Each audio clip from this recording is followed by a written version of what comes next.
Salut et bon dimanche à tous. Je vous espère en bonne santé. Voilà, nous allons continuer nos séries de formations, comme d'habitude. Voilà, aujourd'hui nous allons travailler sur SIPCAD. Et au menu des jours, ce que nous allons faire, nous allons voir comment calculer et ferrailler une poutre continue hyperstatique en béton armé sur SIPCAD. Voilà, je crois que hier j'avais posté un truc. Voilà, c'était justement pour vous montrer comment corriger les erreurs de calcul dans une poutre en béton armé. Voilà, mais avant que nous puissions arriver à corriger ces erreurs-là, je voulais beaucoup plus que nous puissions d'abord faire les calculs et ferraillage d'une poutre continue hyperstatique en béton armé sur SIPCAD. Et après, lorsque nous allons lancer les calculs, c'est là où on aura donc la possibilité de voir ces erreurs et puis passer directement donc à la correction. Voilà. Alors là, je suis devant l'interface SIPCAD. Alors premièrement, c'est que je peux faire ici et la manière dont vous pouvez débuter votre projet, donc ça dépend. Donc il y a plusieurs onglets ici. Regardez. Alors c'est que moi je vais faire, étant donné que je vais calculer une poutre continue. Alors je vais cliquer d'abord sur structure. Voilà, je clique là-dessus, je descends, je peux prendre ça. Voilà, donc ça dépend de tout un chacun. Il y a possibilité aussi de travailler directement avec SIP 3D. Je peux calculer ça à partir d'ici si je veux. Mais moi je prends poutre continue, je clique. Voilà, puis je patiente. Regardez ce que je viens d'obtenir là. Alors déjà à ce niveau, je peux commencer d'abord par créer nouvel ouvrage. Je clique sur créer. Je mets tout simplement les noms du fichier. Je prends poutre. Voilà, je prends poutre continue. Poutre continue, c'est bon déjà. La description ici, bon, ça dépend de tout un chacun. Moi, j'aime beaucoup plus mettre mon label, donc je mets Jinkunga. Voilà, Jinkunga tutoriel.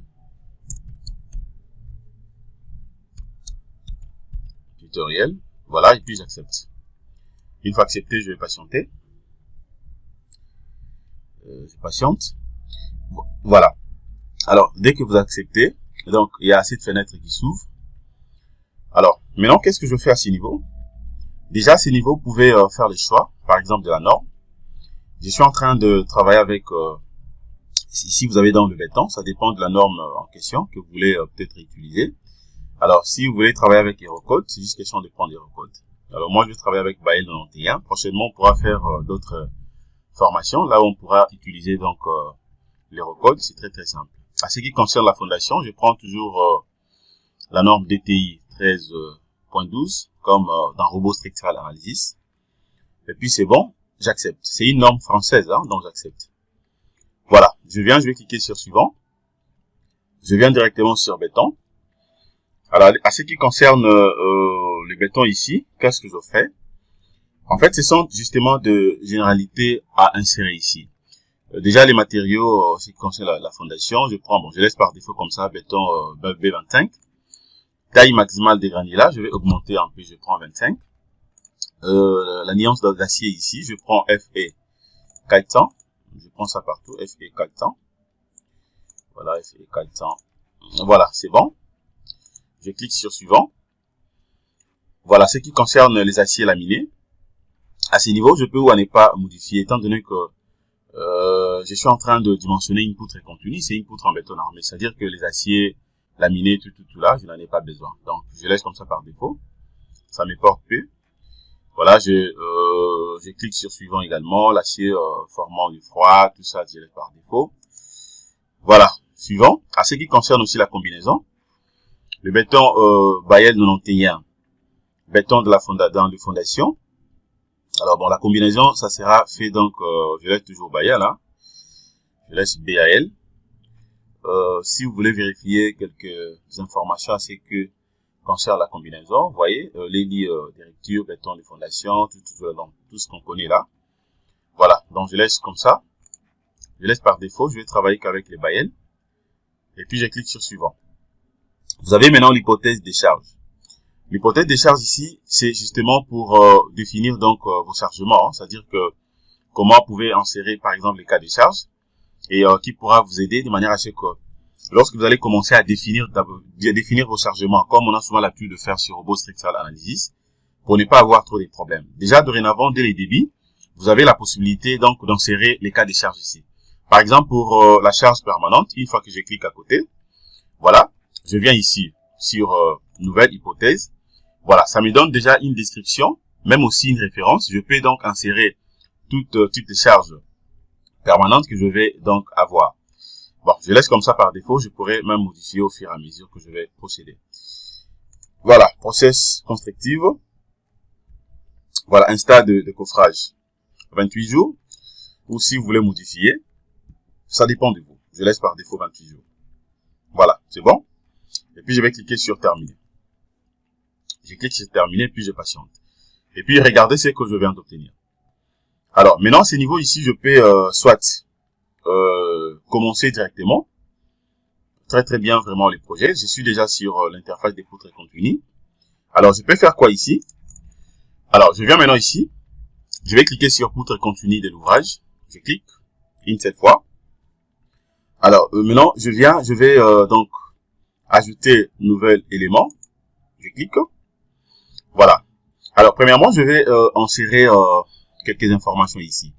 Référence de la poutre continue. Poutre 1. Voilà, bon, ça c'est les noms. Hein. Les noms, ça dépend de tout un chacun. Bon, je peux laisser poutre 1 comme ça ou travers in, donc ça dépend. Je laisse comme ça. Ou si je veux modifier aussi, je peux. Voilà, je peux appeler ça, par exemple, poutre continue. J'écris poutre continue. Nombre de travées ici. Je prends 3 travées. Voilà, je prends 3 travées. Portée libre de chaque travée. Je vais travailler, je prends une portée de combien? Je prends de 3,50 m. Voilà. Et puis, je clique sur suivant. Alors, vous avez maintenant la section transversale ici. À ce qui concerne la section, et donc, transversale, c'est juste question de faire les choix, selon bien sûr, donc, la famille, ainsi que, donc, le type. Voilà. Déjà, ce qui me concerne ici, je laisse par défaut comme ça, deuxième famille. Maintenant, par rapport au type, ça dépend du marque de la poutre que moi, je vais, dimensionner. Je prends ça. Voilà, si je prends ça, et regardez les informations, qui apparaissent ici. Voilà, à ce qui concerne d'abord la base, je vais travailler avec une base de combien? Je prends une base de 20. Et puis, je prends une hauteur de combien? Je vais travailler avec une hauteur de 40. Voilà, je prends une base de 20, une hauteur de 40. À ce qui concerne le zèle, gauche et droite, bon, je laisse par défaut comme ça. 15, 15, c'est bon. Ça va, c'est bon. Et puis, c'est tout. Je clique sur suivant. Voilà, je viens maintenant sur plancher. Alors, au niveau de plancher ici, et qu'est-ce que je fais? À ce niveau ici, je peux tout simplement soit modifier et toucher un tout petit peu les épaisseurs de plancher à gauche, ainsi qu'à droite. Mais vous allez remarquer ici que c'est que le logiciel m'a proposé l'épaisseur du plancher gauche, une base de 20, déjà c'est bon. L'épaisseur du plancher droite, une base aussi de 20. À ce qui me concerne, je me dis, bon, quand même c'est bon, hein, si vous voulez modifier. Ça dépend donc de tout un chacun. Du coup, on a donc justement grandement créé donc une poutre en termes géométriques via cette assistance. Et je peux laisser comme ça par défaut. Type de plancher, je laisse générique. Voilà, ou bien vous pouvez prendre unidirectionnel, ça dépend si vous voulez considérer ça comme une plancher de poutrelle. Et puis c'est bon, je clique sur terminer. Voilà, je clique sur terminer. La poutre est là et j'accepte. Voilà, une fois accepté, regardez l'aperçu de notre poutre continue. Voilà une poutre hyperstatique, donc ayant justement 3 travées. Ça apparaît directement ici. Voilà. Alors maintenant, étant donné que je viens déjà d'obtenir ça, qu'est-ce que je peux maintenant faire? Je viens maintenant sur données générales. Je clique sur données générales. Alors, je vais commencer d'abord avec poutre en béton. Vous allez voir qu'à ce qui concerne les matériaux, ce sont des éléments qu'on avait déjà donc arrangés, hein, tout au début là. Donc je prends paramètres matériaux justement pour essayer un peu de voir. Voilà, vous allez voir que tout est bien puisqu'on avait déjà corrigé ça au début. Regardez, le type de béton que j'avais opté, c'est B25. Taille maximale du granulage, j'avais pris 15. Voilà, c'est bon. Et puis vous avez à ce qui concerne l'acier, donc tout est bien. Je clique sur OK. Voilà, je vais rentrer justement là. Et toujours sur poutre en béton. Voilà. Maintenant, je peux vérifier encore quoi ici. Bon, je peux vérifier d'abord le millier ambiant. Voilà, je prends d'abord le millier ambiant. Je vais vérifier quelques éléments aussi. Voilà. Alors, à ces niveaux ici, maintenant, qu'est-ce que je fais? Les caractéristiques d'exposition, fissuration peu préjudiciable, fissuration préjudiciable, fissuration très préjudiciable. C'est comme dans Robot Structural Analysis, hein. Moi, je prends donc fissuration P préjudiciable. Voilà. Déjà, c'est bon là. J'accepte. Ce sont justement de petites vérifications que je suis en train de faire. Je viens maintenant au niveau de la flèche, limite de flèche. À ce niveau également, j'ai la possibilité de vérifier. C'est-à-dire, ici, on souhaite que ça soit contrôlé.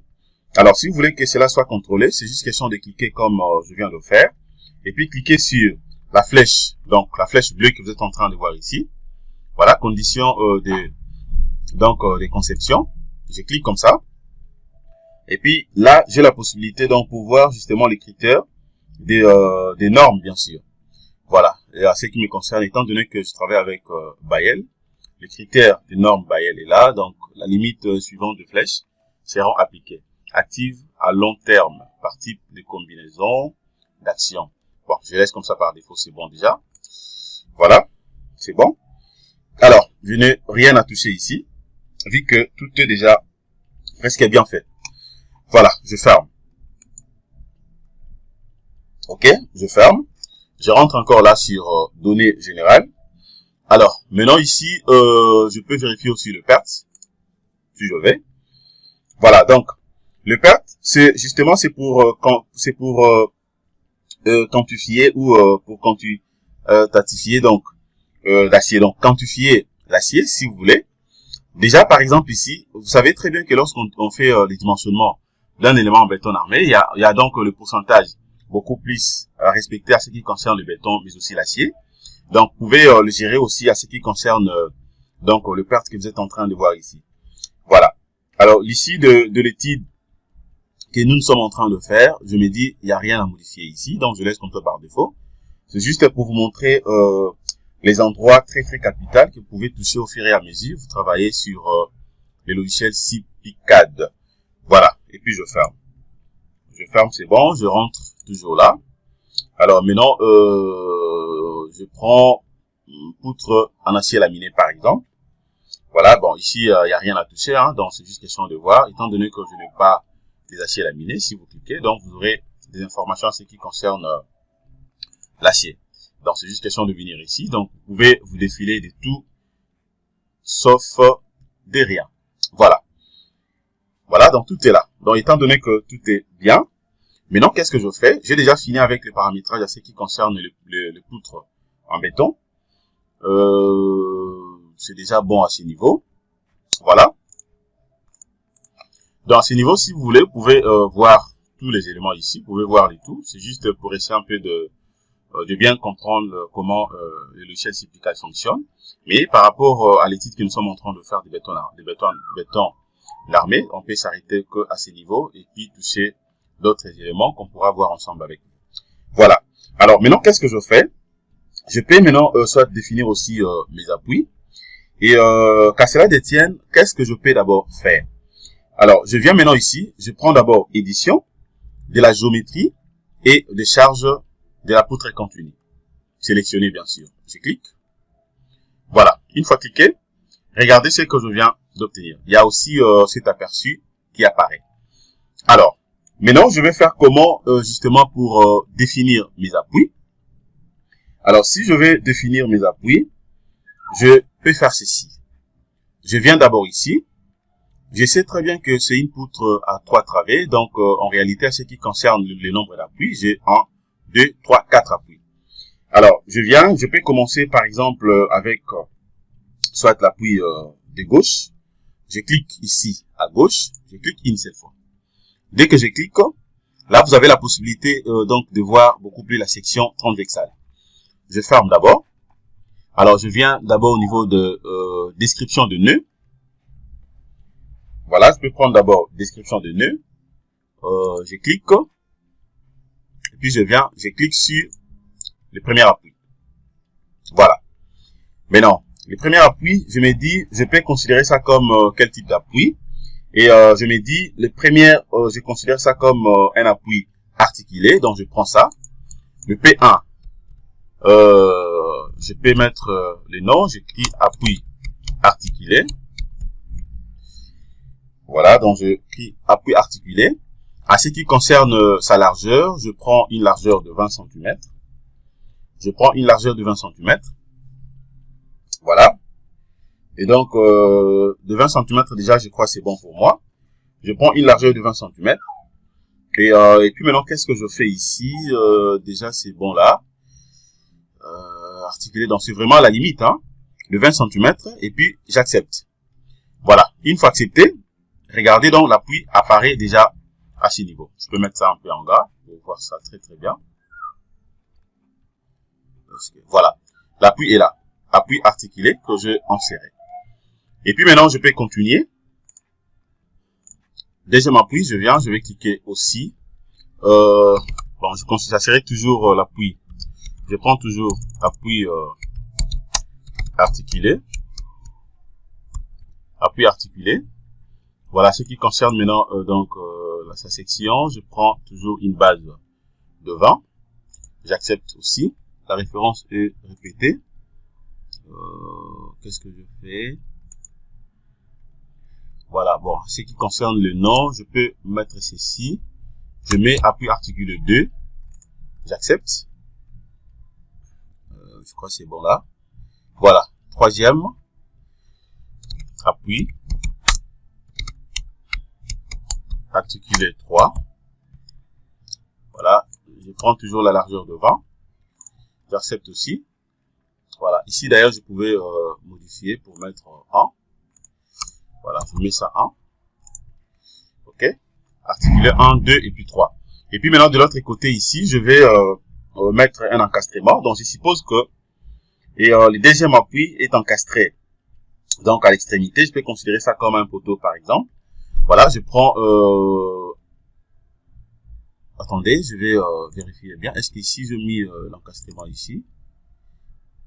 Articulé, articulé, oui, articulé. Ici, oui, articulé. Voilà, ici je mets un encastrement. Donc je mets appui, encastré. Bon, je vais augmenter un peu sa largeur. Je prends les 40 cm. Ok, c'est ça, non? Attendez, je vais vérifier un truc d'abord.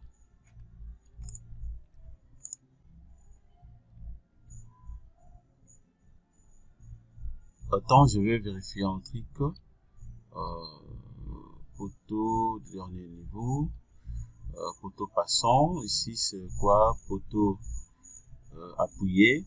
Bon, je vais changer un tout petit peu. Si vous voulez, en fait. Ça dépend donc de tout un chacun. Hein. Bon, je laisse ça comme ça par défaut. Je viens ici, je prends donc appui, encastré. Encastré. Je prends une base, sa largeur de 40. Voilà, je prends, ça c'est un porte-à-faux. Je vais considérer ça comme appuyé non. Voilà, encastré. Et puis, ok. Voilà, donc c'est bon. Donc c'est pour dire qu'à ce qui concerne déjà donc les appuis, je viens d'insérer ou de définir correctement mes appuis. Maintenant, qu'est-ce que je fais? Et à ce qui concerne maintenant le chargement, je peux venir par exemple ici, éditer charge. Si je clique, je vais cacher d'autres informations. Voilà, je viens d'abord ici, à ce qui concerne l'éditer des charges. Voilà. Je peux cliquer ici, je viens cliquer. Voilà. Alors, comment maintenant je peux d'abord insérer donc les charges? Alors, si je vais insérer premièrement la charge permanente ou disons comment les poids propres, je peux faire comment ici? Eh ben, c'est-à-dire que je viens d'abord ici. Je vais cliquer sur introduire des charges. Voilà, sur les travées, je clique. Je vais pointer première travée, je fais clic droit. Voilà. L'hypothèse, ici, je n'ai que les poids propres. Je vais d'abord insérer les poids propres, et puis je pourrais vous montrer comment définir d'autres cas de charge. Alors, par rapport au poids propre ici, je fais quoi maintenant ici? Je prends, c'est une charge uniforme, hein, c'est une charge uniformément répartie. Et ben, par rapport au premier travet, je vais insérer, je prends donc une valeur de combien? Je prends une valeur de 2,25 kN par mètre. Voilà, 2,25 kN par mètre, c'est bon, et puis j'accepte. C'est déjà inséré. Je viens de l'autre côté, je sélectionne, je fais la même chose. Je vais insérer que la même valeur. J'accepte. Troisième travet aussi. Voilà, ferme. Je reprends l'opération, je viens, je prends ça. Clic droit. Voilà, même valeur à ce qui concerne le poids propre. J'accepte aussi. Voilà, je crois, là c'est bon. Voilà, est-ce que c'est la même valeur ici? C'est la même valeur. Attendez, je vais vérifier d'abord un truc ici. Je vais rentrer d'abord là, je sélectionne, je fais clic droit.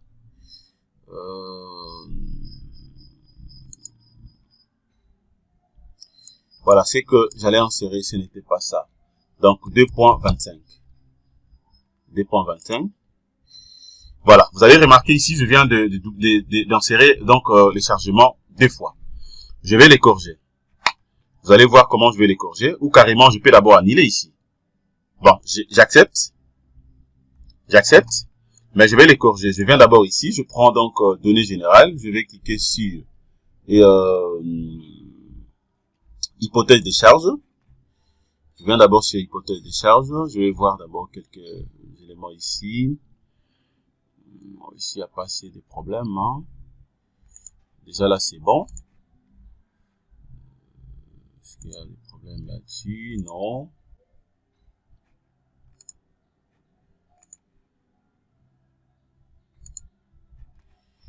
Voilà, je viens d'abord.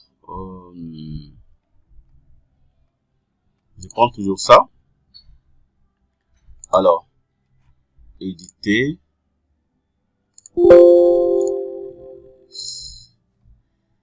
Éditer, ici je peux faire ça.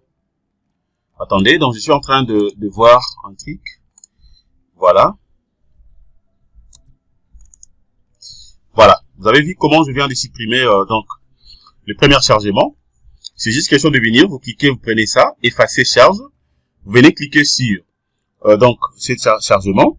Et puis vous allez donc faire clic droit et puis directement delete, c'est parti. Voilà, étant donné que j'ai déjà inséré donc mes trois chargements, là je peux maintenant les confirmer. C'est bon. Alors, je vais insérer aussi d'autres cas de charge. D'autres cas de charge, c'est ce que je vais donc insérer. Alors, pourquoi, comment je veux le faire? Je prends données générales, je vais rentrer sur hypothèse de charge. Voilà. Je commence d'abord avec les charges permanentes. Je vais cliquer juste à côté. Je clique sur nouvelle. Voilà. La référence ici, le G1. Et le G déjà, ça représente tout simplement donc une charge permanente. Bon, je peux laisser soit G, la nomenclature, ça dépend de tout un chacun. Et première charge permanente que moi je vais insérer, ça sera dit quoi par exemple? Je me dis, je peux considérer comme quoi? Bon, ça dépend. Hein, je prends seulement revêtement. Voilà, je prends seulement revêtement. Je prends revêtement. La description, je peux laisser comme ça.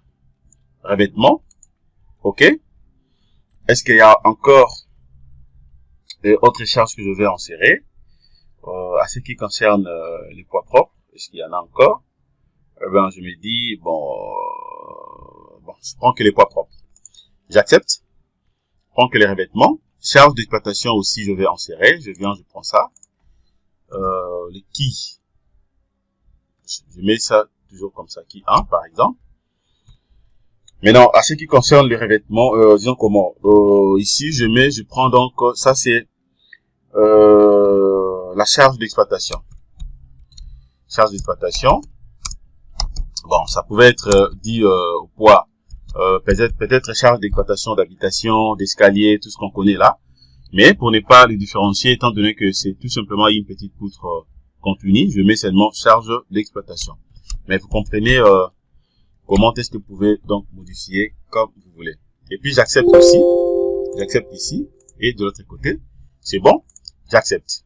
Donc, je viens déjà d'insérer ça, donc je peux maintenant rentrer ici, je viens, et je prends charge, je viens sur introduire charge, voilà, je peux commencer d'abord par ici, je sélectionne d'abord ces travées, puis je fais clic droit.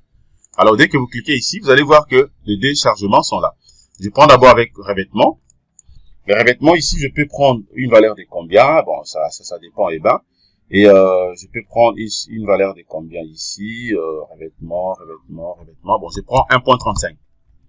1.35. OK, j'accepte. Voilà. Je viens ici. Je fais la même chose.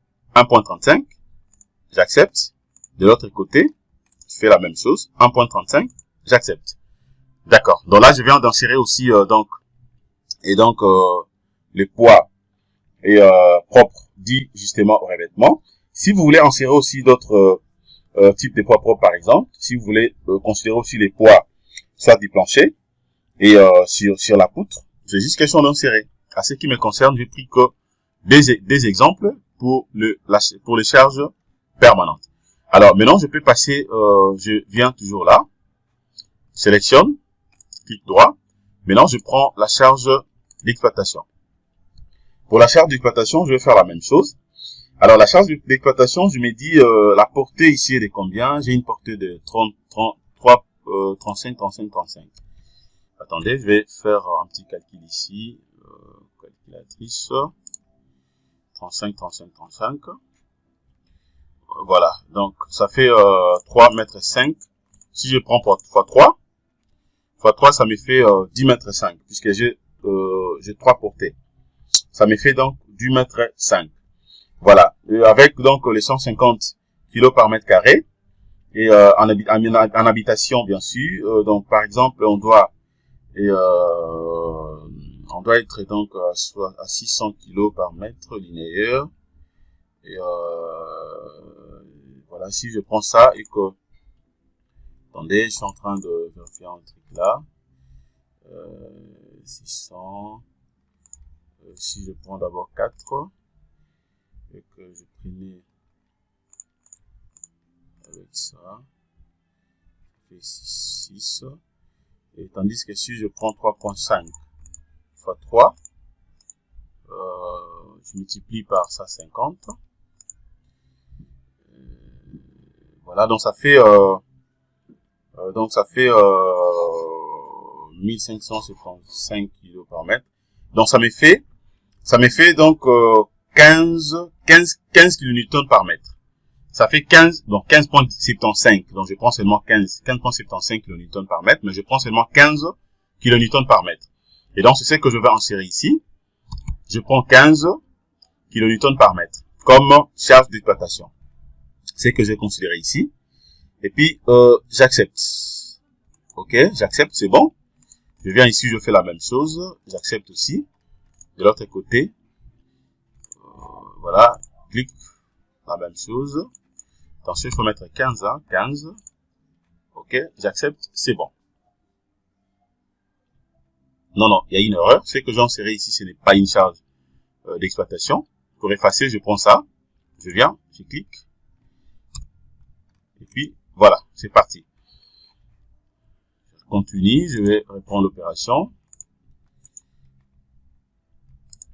Voilà, j'ai compris seulement par la couleur. Donc, il fallait que je change ici. Prends l'exploitation. Voilà. Maintenant, là, c'est bon. Vous voyez? Donc, là, maintenant, c'est bon. Donc, c'est OK. Maintenant, étant donné que j'ai déjà inséré mes chargements, et puis, j'accepte. OK? J'accepte. Là, maintenant, c'est bon. Donc, tout est bien. Alors, maintenant, qu'est-ce que je peux faire? À ce niveau, déjà, je viens de finir, donc, et à compléter toutes les informations en ce qui concerne, justement, les calculs. Et je peux maintenant lancer les calculs. Pour lancer les calculs, donc, je viens ici. Bon, on va lancer maintenant les dimensionnements, en fait. Je vais faire comment pour lancer les dimensionnements? Je viens ici.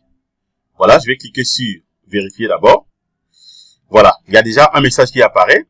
Un message, donc, d'erreur.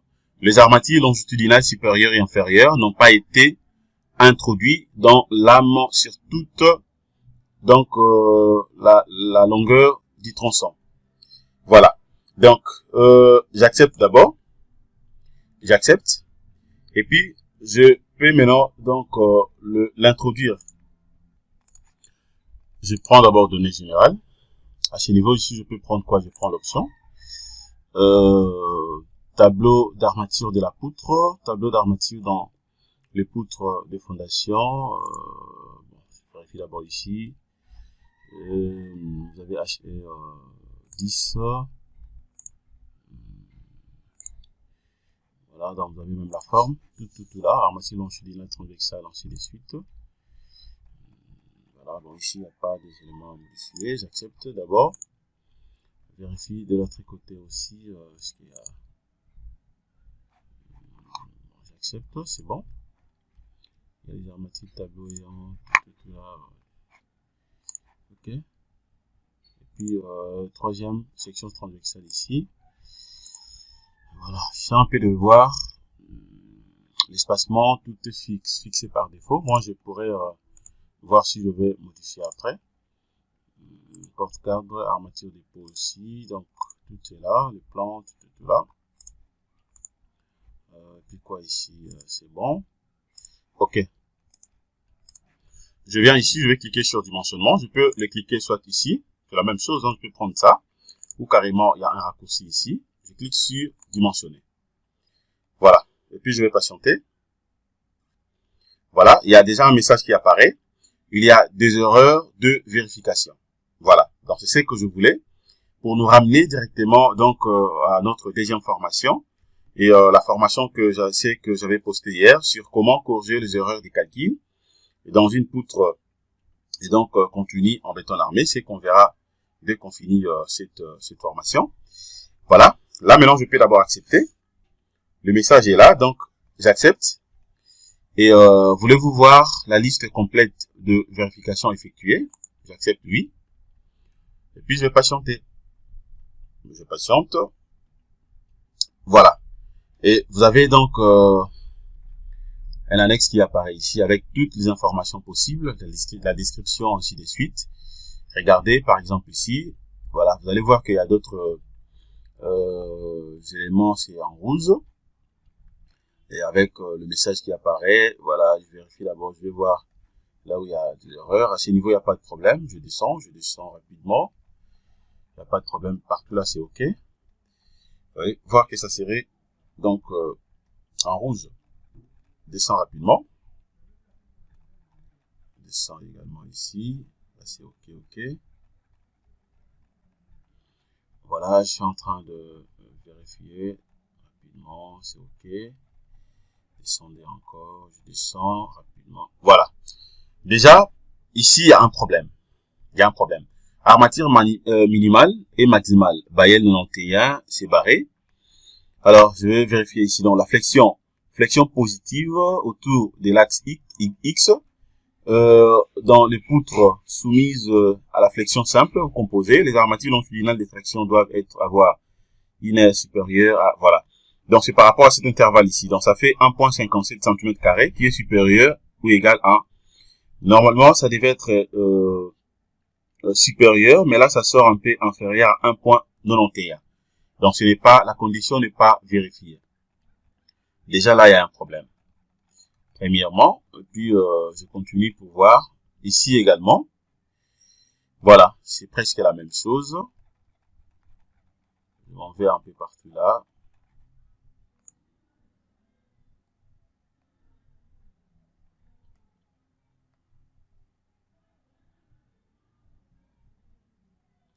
Voilà.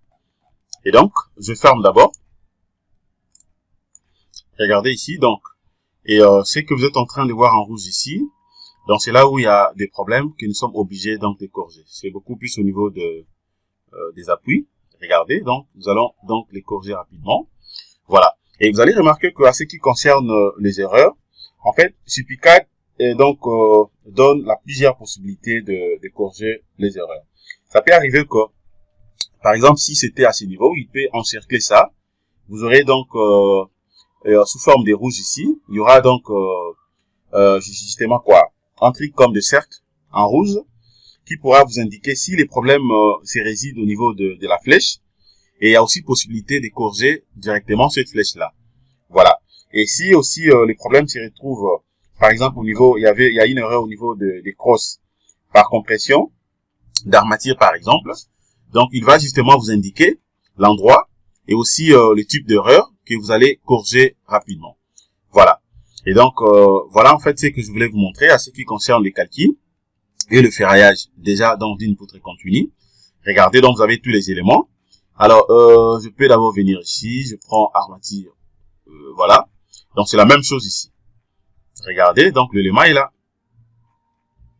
Voilà. Voilà. Donc je crois que nous sommes arrivés à la fin de notre première formation. Et merci de votre disponibilité. Abonnez-vous massivement, partagez nos vidéos donc auprès de vos correspondants pour faire une large diffusion. Nous continuons sur Jinkunga Tutoriel, nos séries de formations. C'est l'une des manières que vous allez nous aider, c'est lorsque vous partagez nos vidéos, vous incitez, disons comment vous appelez presque les gens à s'abonner, de manière à ce que nous puissions donc faire agrandir notre communauté. Et voilà un peu ce que je pouvais vous demander. Voilà. Tout à l'heure, nous allons continuer, donc nous allons faire maintenant la deuxième partie, une formation sur comment corriger les erreurs des calculs d'une poutre continue en béton armé. Voilà, merci de votre disponibilité, passez une excellente journée, au revoir.